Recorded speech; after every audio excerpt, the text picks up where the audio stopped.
नमस्कार, एक बार फिर से आप सभी का स्वागत है। ये वीडियो सुप्रीम कोर्ट के द्वारा आए 498A पर फरवरी 2022 के एक जजमेंट पर आधारित है, जिसमें बिहार की एक महिला ने अपने पति समेत 7 अन्य लोगों पर 498A का DV एक्ट का छेड़छाड़, बदतमीजी, मार पिटाई या चोरी का इस तरह के अन्य कई धाराओं के अंतर्गत FIR दर्ज कराई थी, जिसमें पति को लोअर कोर्ट से राहत नहीं मिली, हाई कोर्ट से भी राहत नहीं मिली।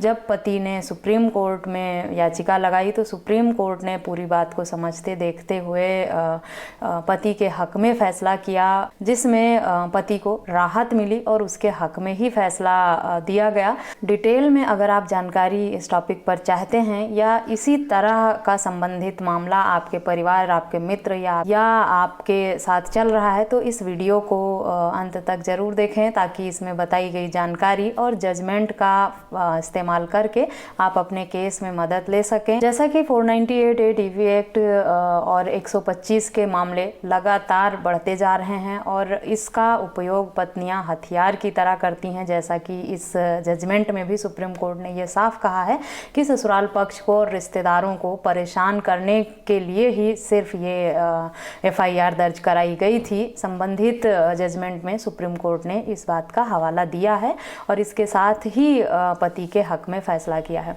तो ये बहुत ही आम बात होती जा रही है कि पत्नी ससुराल पक्ष और पति पर दबाव बनाने के लिए, डर बनाने के लिए या परेशान करने के लिए बदले की भावना से इस तरह की शिकायतें करती हैं। लेकिन न्यायालय अब काफ़ी मामले में सतर्क हो गया है, जो हर बात को देखते समझते हुए तथ्य को तभी फैसला करता है। अगर आप पर भी इस तरह के झूठे आरोप लगाए गए हैं, आप पर गलत तरीके से आरोप लगाकर आपको फंसाया गया है, तो आपके हक में भी फैसला हो सकता है। इस जजमेंट का उपयोग करके आप अपने हक में फैसला ले सकते हैं। संबंधित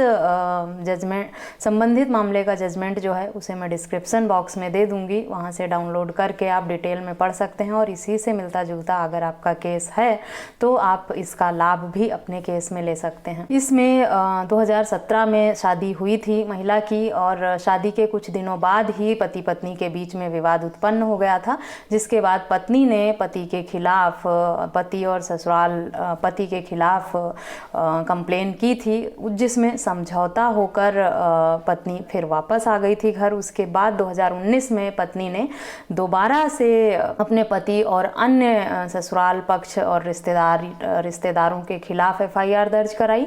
सुप्रीम कोर्ट ने पूरे मामले को देखते हुए ये पाया कि 2017 में और 2019 में जो भी शिकायत दर्ज कराई गई थी उसमें जो समानता है वो ये है कि तब भी निराधार ही आरोप पत्नी ने लगाया था। पत्नी ने जिस भी तरह का आरोप लगाया है उसे साबित करने के लिए जिस तरह की बातें लिखी हैं वो पर्याप्त नहीं है। सब पर एक तरह का ही आरोप लगा दिया गया है, ये कि प्रताड़ित किया गया। कुछ भी किस तरह से किसने प्रताड़ित किया, किस तरह किसने हर्ट किया, किसकी क्या वर्डिंग थी, या किसी ने मारा पीटा, किसने मेंटल टॉर्चर किया, किसने फिजिकल किया, इस तरह का कोई भी जिक्र नहीं है, जिससे ये साफ नहीं हो पा रहा कि पत्नी पर किस तरह का अत्याचार किया गया है। कि सुप्रीम कोर्ट को ये लगा कि जो भी ये आरोप लगाए गए हैं ये निराधार ही हैं और ये परेशान करने के लिए ही सिर्फ ये कह दिया गया है। अधिकतर मामले में यही चीज़ें निकलकर सामने आ रही हैं, लेकिन अगर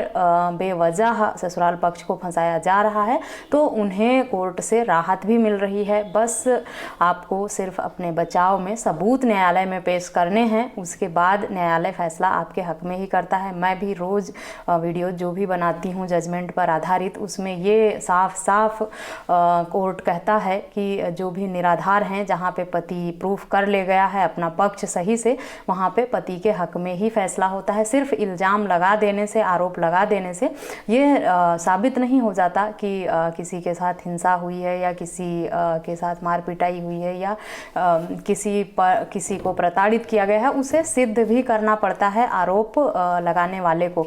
साथ ही अगर आप पर झूठे आरोप लगाए गए हैं तो आपको ये साबित करना होता है कि जो भी बातें कही गई हैं वो निराधार हैं। अगर आप अपना पक्ष सही से न्यायालय के सामने रिप्रेजेंट नहीं कर पाएंगे, अपना पक्ष साफ साफ नहीं रख पाएंगे, तो फैसला आपके हक में कभी भी नहीं होगा, जैसा कि इस मामले में भी हुआ है। हालांकि संबंधित मामले में ससुराल पक्ष के जो लोग थे, रिश्तेदार थे, उनका नाम तो हटा दिया गया है, पति का नाम अभी भी बाकी है। लेकिन पति द्वारा इतना एफर्ट करने के बाद ये तो साबित हो गया कि 2017 में जो शिकायत हुई थी वो सिर्फ पति के नाम पे थी, जबकि 2019 में जब हुई तो उसके रिश्तेदार और परिवार वालों का नाम भी उसी तरह दर्ज करा दिया गया, जो सिर्फ परेशान करने के लिए ही सुप्रीम कोर्ट को लगा। अगर आपके परिवार में भी इस तरह की समस्या है तो इस जजमेंट को पढ़िए, समझिए, और इस जजमेंट के साथ साथ आप अपने हक में, अपने बचाव में न्यायालय के समक्ष सबूत भी रखिए कि आप पर जो भी आरोप लगाए गए हैं वो किस तरह से गलत साबित होते हैं। और अगर आप ये सब साबित कर ले जाते हैं तो आप पर लगे झूठे आरोप से आप बहुत ही आसानी से बच सकते हैं। थोड़ा आपको एफर्ट ज़रूर करना पड़ेगा। संबंधित मामले में भी देखिए कि पति को लोअर कोर्ट से राहत नहीं मिली, हाई कोर्ट गया, हाई कोर्ट ने भी रिजेक्ट कर दी उसकी याचिका। उसके बाद पति को सुप्रीम कोर्ट जाना पड़ा, लेकिन अगर उसने हिम्मत रखी, हार नहीं मानी, तो फैसला उसके हक में ही हुआ। आशा करती हूँ 498A के जो बेवजह आरोप लगाकर ससुराल पक्ष को परेशान करने के मामले हैं, उसमें ये जजमेंट आप लोगों के लिए बहुत ही यूजफुल साबित होगा। एक तो ये सुप्रीम कोर्ट का जजमेंट है, दूसरा ये फरवरी 2022 का ही लेटेस्ट जजमेंट है।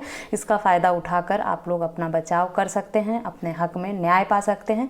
इस तरह के किसी अन्य टॉपिक पर अगर आप जानकारी चाहते हैं तो मुझे ईमेल, व्हाट्सएप या कमेंट करके पूछ सकते हैं। इस वीडियो में बस इतना ही। मिलते हैं नेक्स्ट वीडियो में, तब तक के लिए थैंक यू एंड बाय।